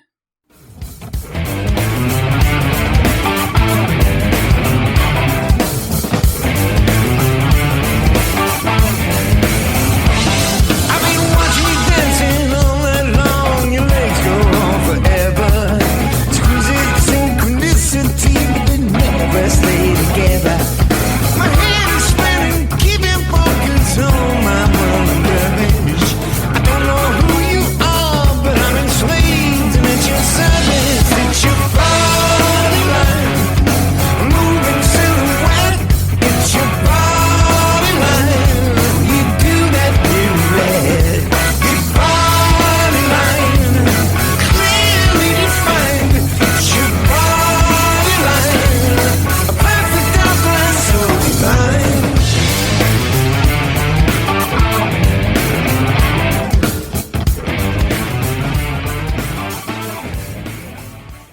Yeah, I love the groove of that song. It has this great drum fill intro. It's very smooth to name drop Santana one more time there. But I'm a huge Deep Purple fan. They're, again, one of those bands that's been around forever and has so many lineup changes. And in Deep Purple, each lineup is called a Mark. Mark 1, Mark 2, Mark 3. And this is Mark 8, which is Ian Gillan on vocals, Steve Morse on guitars, Roger Glover on bass, Don Airey on keyboards, and Ian Pace on drums. And Ian Pace is the one guy who has been in the band since the very beginning. And this is the longest lasting lineup of the band, 20 years. And the only reason they became Mark 9 is because Steve Morse's wife got sick, and he had to leave. And Deep Purple, they're not as big as they were in the 70s, of course, with Smoke on the Water and Highway Star and all those big songs, or the 80s with Perfect Strangers. But I think the run that they've been on now for over 20 years at this point, I think it's their strongest run. I really enjoy Old Men Deep Purple and these later Deep Purple albums there, Chris. So I recommend people check them out. Yeah, I definitely have to check out more from this album because I loved this. Deep Purple. Now, this is something I can sink my teeth into here. I'm a huge Deep Purple fan. I'm a huge Ritchie Blackmore fan. I like Rainbow, I think, more than Deep Purple. But I mean, I still love Deep Purple, and this song is just super, super catchy. Definitely got stuck in my head after listening to it. I love that main riff, that oh god, so good. And great organ work too throughout the song, as you know, a staple of Deep Purple. This is another song that I feel like, again, I'd enjoy it even more if it was recorded on a tape machine with vintage analog gear. I am not an analog snob normally, but there are just certain artists that don't sound 100% right to me with more modern production. But that aside, this was awesome. I'm, in terms of like Deep Purple eras, I'm really partial to David Coverdale. I love his voice. That's a great era too. Yeah, him and Glenn Hughes. Yeah, definitely. I love Joe Lynn Turner as well. I really love him in Rainbow. I think actually he's very underrated era in Rainbow. But yeah, I think this sounds great. It sounds really fresh too. Like for a band, you know, as deep into their career, pun intended, as Deep Purple, it's like, yeah, they never run out of steam. They never run out of ideas. Mm-hmm. Yeah, energy is so important if you're, you know, going to be one of those bands that's just going to keep going forever, because you need the energy just to still be touring after all these years. And I actually had a chance to see them back in 2017, along with Alice Cooper, who could also have been on this episode, of course. And something came up, I couldn't go, and I was really bummed out. But they're still touring, and they still sound really good live too. Ian Gillan, one of the all-time great rock screamers ever. Yeah. And he can't really do that anymore, of course, but he can still sing really well too. So, yeah, I missed them on this tour too, but if they come around again, I'm going to try my best to see Deep Purple finally. So, yeah.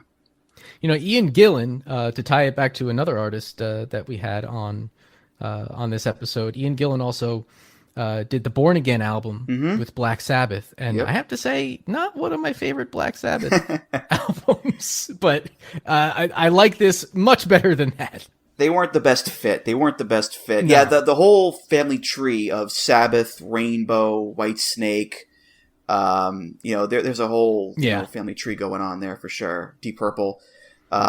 So, yeah, but all right, what is your second to last pick there for us, Chris? This next one, goes out to Vince McMahon, Terry Bollea, the countless other liars in the world of professional wrestling. From the 1987 album Characters, this is Skeletons by Stevie Wonder. Skeletons in your closet, itching to come outside, messing with your conscience in a way your face can't hide.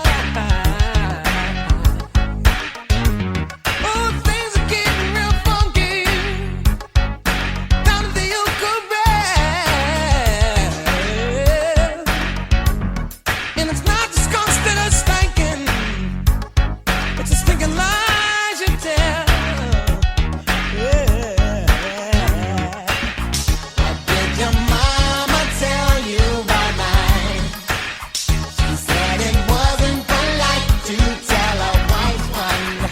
What did your daddy tell you about mine? He said one white one turns into a black one. So it's getting ready to blow. It's getting ready to show. Somebody shot up at the mouth and we're getting ready to know.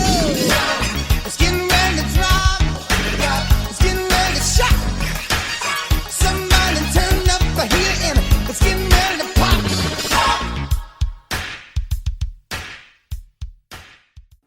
So if you're a fan of Die Hard, you may remember this song because it's the song that Argyle is just absolutely jamming out to in his limo when John McClane calls him from inside Nakatomi Tower. So every year when I watch Die Hard around Christmas time, it's a great reminder of how awesome this song is. This, you know, this era of Stevie Wonder, the very synth heavy era, may not be everyone's cup of tea, but I sure do enjoy it. This song to me is just a pure slice of just funky goodness from Stevie. The bass line is perfection. This is one of those bass lines that there are certain bass lines and like melody lines that like for a bass line, if it was played on a bass guitar, just it wouldn't sound as good as it does when it's played on the synthesizer. I think this is a great example of Stevie knowing what his palette should be for certain songs. I feel like he did a lot of really great underrated work in the synth heavy 80s that maybe people would say, oh, it sounds dated, but I don't agree. I think it's really catchy. His vocals too are just, and his vocal delivery are magnificent as always. And this has perhaps one of my favorite lyrics of all time. Oh, things are getting real crucial up the old wazoo. So, I mean, how can you not like that? You wanted a miracle, I give you Stevie Wonder. Yeah, to me, this is the song from the GTA 5 trailer, or one of them anyway. Yeah. I picked up on that right away. And yeah, it is so obvious this is an 80s song. I mean, everything in this song just screams Dayglow and spandex in audio form. But it's still Stevie Wonder. Like, I said before on the singer-songwriters episode I did a couple of months ago, he's one of the most talented musicians ever. And whatever decade he's in, he's going to produce some great stuff. Like, yeah, is this as well known as his, golden age of the 70s stuff with that run of albums? No, but I still enjoy this song a lot, and he still sounds great on it too. So, yeah, 80s it away, Stevie. Go 80s it to your heart's content, I guess. So, yeah. Yeah, this was his 21st studio album at the time. 21st. That's like, again, artists don't have the ability to go on that kind of a run anymore. And this is really towards the tail end of him releasing albums. Mm-hmm. But yeah, it's just, I feel like he just still had so much left in the tank. Very few people, I think, have as much music inside of them as Stevie Wonder does. He's an absolute treasure. He's in rarefied air just in terms of career longevity and just sheer unbridled talent. And this song, again, another great example because it was the last Stevie Wonder song to reach the top 40 to date. So another reason why I think this is definitely You Still Got It worthy. And I do enjoy the album that this is on. There's actually another song on this album called Get It, which is a duet with Michael Jackson. And I wish that song ended up on the Bad album instead of Just Good Friends, which is their other duet, because that song is fucking awesome. Again, just Stevie just has so much music in him, and this particular song, it's basically Stevie Wonder's version of "You are a liar, you're a scam, you're a cheat, you're a scam, blind me, I'm already blind." Well, I love it so much. I never get enough of it. Yeah. There's only 2 more studio albums after this one for Stevie. One in 95. And the last one's in 05, and that's been it. He's still with us, still performing. He's not infirm or anything like that, and he's put a few singles out as well here and there. But yeah, we haven't had a new Stevie Wonder album in 20 years, pretty much. So yeah, maybe we'll get one more out of him someday. But until then, we'll have a lot of other great music to enjoy from him in the meantime. So yeah, he left us a treasure trove, that's for sure. Mm-hmm.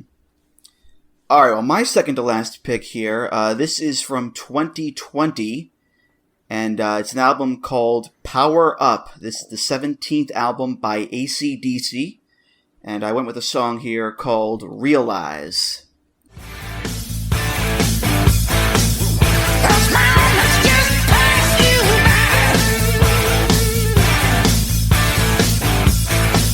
Gonna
So in this episode, we've had people like Madonna and David Bowie, who are the masters of reinvention.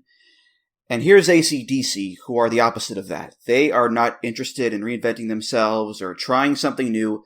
They are AC/DC. They do one thing and one thing only, and that's make meat and potatoes, head-banging rock songs about rock and roll or sex, or usually both. And they do it well. There's the famous Stephen King quote where someone said AC/DC just does the same song over and over again. And Stephen King goes, okay, what's the problem? Like, yes, it's AC/DC. They should not be doing anything other than this because this is what they were put on the planet to do, Chris. I mean, it's them to a T. You mean you don't want to hear the experimental album where they get into Kabbalah? And I don't want AC/DC's version of Lulu, okay? I don't want that at all. No one wanted Metallica's version either, but that's neither here nor there. Oh, man. This might be surprising because I'm such a big rock and metal guy, but I actually am not a big AC/DC guy. Not that I dislike them, it's just that I never really got into them. I think it's because I heard, a few songs and that was pretty much all you need for a band like this. I mean, and this here definitely sounds like an AC/DC song. I mean, it also sounds like an Airborne song, which also sound like AC/DC songs. Same country. Yeah. Similar to Motorhead, you know what you're getting. It does what it says on the tin when you buy an AC/DC album. From that perspective, I don't think they missed a beat. I mean, this very well could have been on any of their classic albums, and I wouldn't have known the difference, honestly. Yeah, this is very much a You Still Got It album for the band, because this is after Brian Johnson came back, because he had left because of hearing loss. And it was like, I can't believe it, Brian's out of AC/DC, and Malcolm Young, Angus's brother, had died from dementia, so the band was on the ropes. It was looking pretty shaky there, but then Brian came back, they made the album, it was #1 in like 30 countries, and it was like a comforting, screeching, shredding hug. It's like AC/DC's back, everything's going to be okay, Chris. So I'm glad they're still with us and kicking around. Absolutely. All right, what is your last pick of the day for us there, Chris?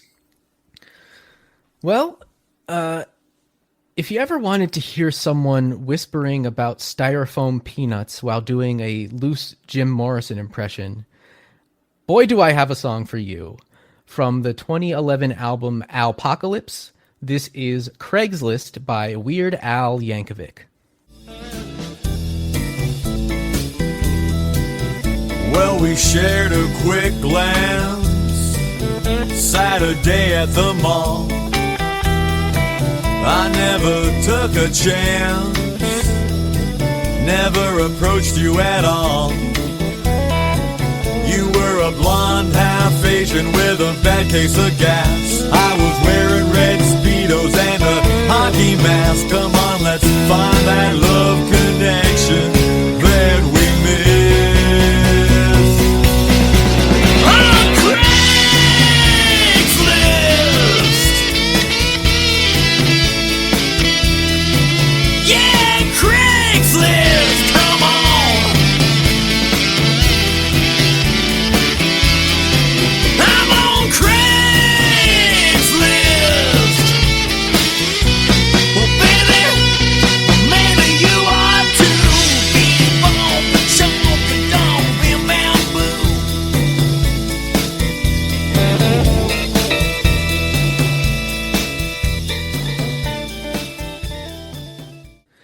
So Weird Al is a pretty special artist for me. I grew up a fan.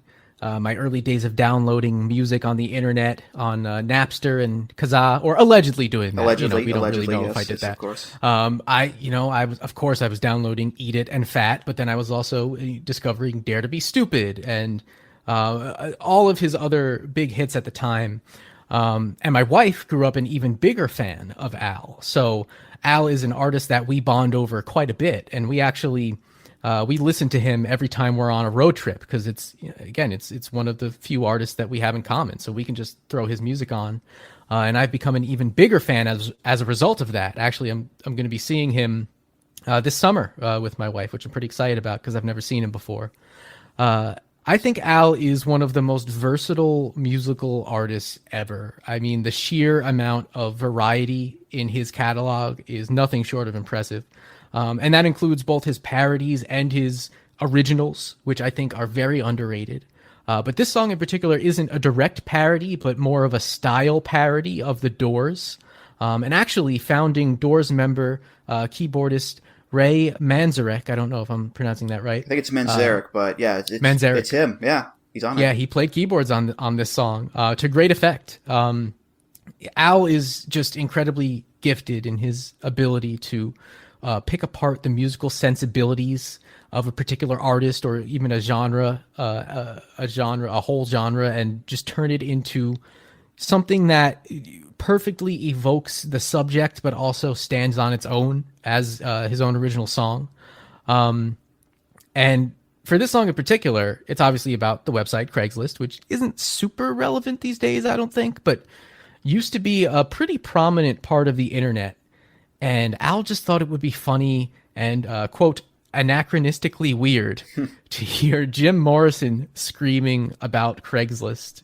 And he references a handful of the types of wacky things that you would find on Craigslist just, while browsing, including people trying to trade you their junk for something of value, bizarre missed love connections, unnecessary rants about strangers, random trash being given away for free, and weird and unreasonable stipulations that people often include in their listings.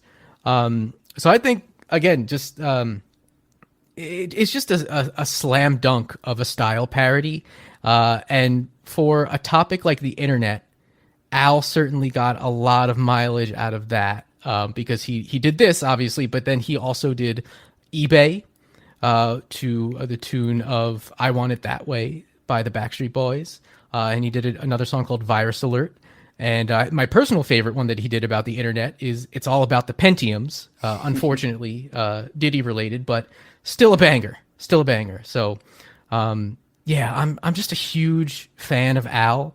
And this is one that when we're shuffling through his music on a long car trip, I never skip this one. Yeah, I love Al too. Songs like these are just proof of how much of a genius he is.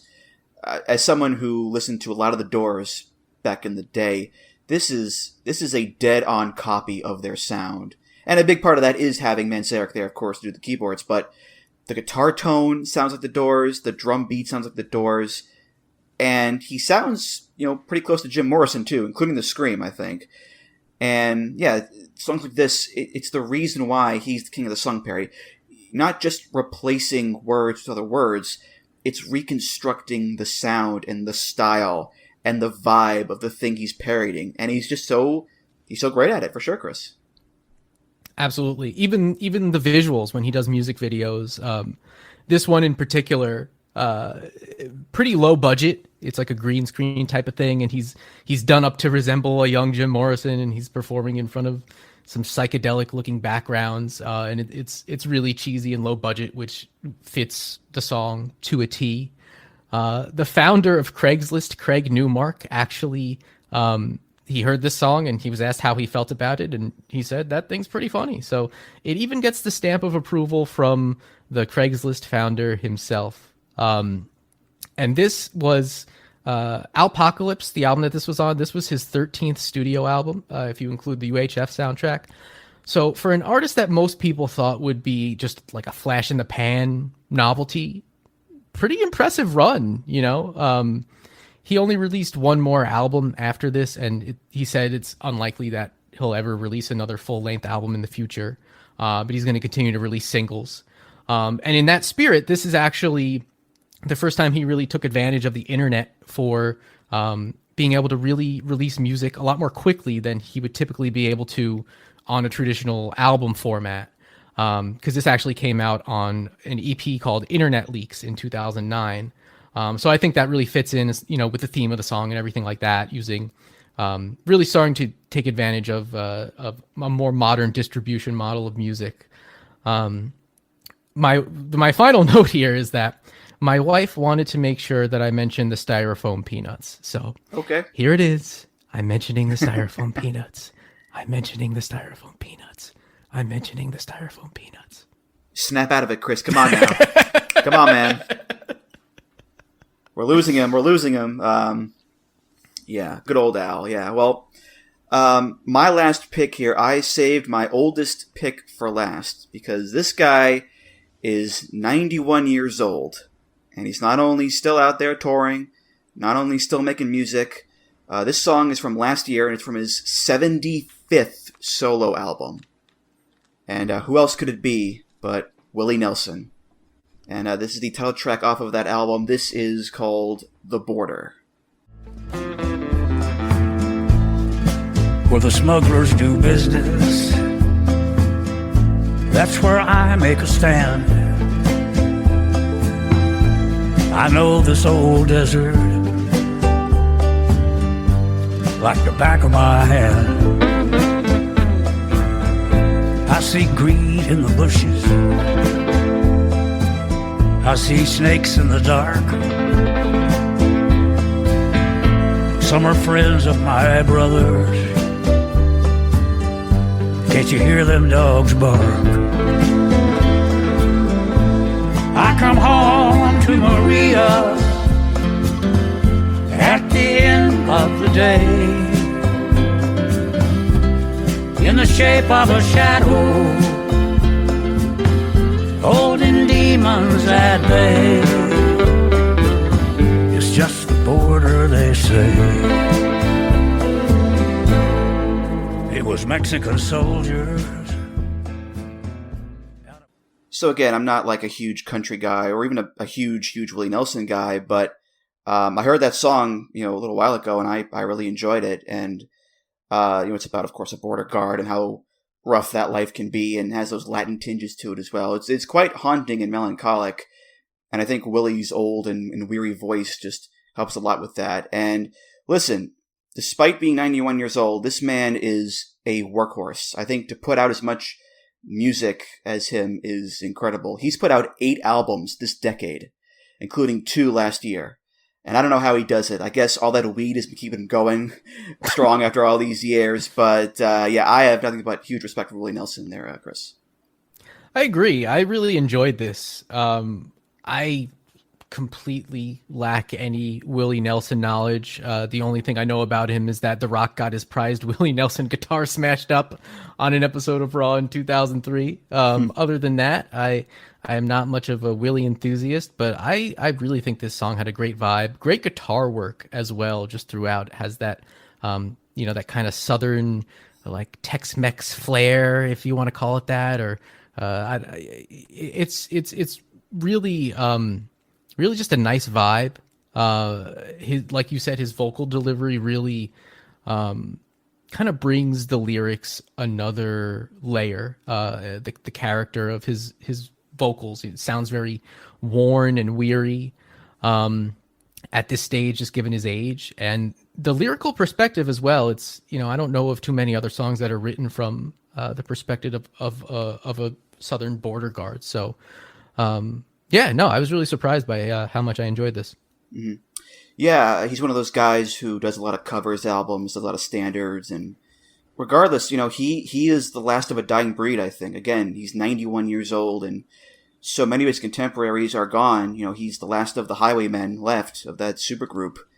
And he could easily say, that's it, I'm done, I'm hanging up the spurs, but he keeps on trucking and he keeps on smoking. So, yeah, again, big respect for Willie Nelson and his, his stability and his longevity after all these years. So good on him. But all right, well, those were all of our picks. And Chris, I think we can safely say that we still got it. Yes. We may be old, decrepit men at this point who should be in a home, but damn it, this dog can still hunt, Chris. I'm telling you. Well, you never lost it to begin with, but it was good to shake off the rust here for me and get to do this again. It's been too long. Yeah, before we get to plugs, I want to say a big thank you to everybody out there listening to the show. Whether you're an old listener from the beginning or a newer one, I appreciate you so much either way. I really do. Thank you, of course, as always, to Rich and Joe and everybody at Voices of Wrestling for their support over the years. I can't do it without those guys either. And thank you, Chris. I mean, I've always said that this show would not exist without you, and it's always so much fun and so great to reconnect with you over the years and have you on for these anniversary shows and just be two big goofballs together after all this time. So thank you, man, for sure. This was great as always. Yeah, thank you, man. It's, like I said, I always love being invited back on. It's I always look forward to it. And this was great because it's really an opportunity for us to both compare and contrast our musical tastes. And we definitely have a Venn diagram going on of artists that we very much have in common, but we also have a lot of musical differences. So it's cool to expose each other to that stuff. So yeah, I really enjoyed this. Of course. Any plugs you want to give? Go right ahead. Yeah, I do some music stuff. Been doing it pretty regularly now. I of course I have my project Wrestling Undercover, which has been dormant for a little while. But I'm planning to do some more wrestling covers this year. That's on YouTube. Just search for Wrestling Undercover. But I also have another channel that I've been uploading some other stuff to. Past 6 months or so, I've been doing covers from the music from Cobra Kai and the Karate Kid. So if you're into that at all, check that out. CM Strike Audio is the YouTube channel. And I'm also I'm back on social media. I was away for a little while, but I have an Instagram at CM Strike Audio, and I'm also on Bluesky. Not super active, but that if I have any like wrestling related thoughts or anything like that, that's probably where those are going to wind up. So at CM Strike Audio on Bluesky as well. All right. Well, of course, as always, Voices of Wrestling Podcast Network. Just go to voicesofwrestling.com for all the previews and reviews and articles and other podcasts on there. Twitter at Music of the Mat. Also on Bluesky at Music of the Mat and Just Andrew on Bluesky. If you want to leave a comment about this episode, share your picks, voicesofwrestling.com/Discord. And, of course, make sure you subscribe to the show on Apple, Spotify, or your player of choice. And leave a nice rating and review. Okay, let's go out with a playout song here. This is a band so nice, they named it twice, Duran Duran. They put out an album in 2015 called Paper Gods. Pretty damn good album, in my opinion. And I'm going to play a song here. It's called Sunset Garage. Thanks again, Chris. Thank you so much, man. See how the time comes out like a bruise when the wheels go round. We can do anything, nobody looking, and they fix my car. Maybe later could take it on from here. Whatever happens, we're okay. Hey, we're still alive to watch a sunset carriage day. Heading to the light. Oh, if that all goes wrong, we're gonna make it on our own. Oh, if they bring us down, we're gonna break out of this town into our sunset carriage day.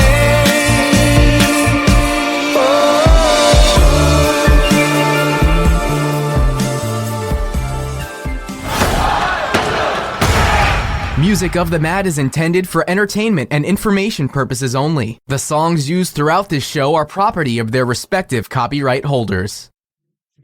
My name is Tyler Fornes, and I am one of the co-hosts of the Good, the Bad, and the Hungy AEW podcast here on the Voice of Wrestling Podcasting Network. We take a broad scope approach to the world of All Elite Wrestling and the entire universe of Tony Khan. We talk about the big matches, the big stars, the promos, the storylines, and we also look at it from a big picture perspective. How are things going to change over the course of the next 10 years with AEW still in the picture? How are companies like WWE going to adapt and adjust to AEW? Are they going to be a similar way like they did with WCW in the late 1990s? Will there be a counterpunch? We talk about all of that and more on The Good, the Bad, and the Hungy every week on the Voices of Wrestling Network.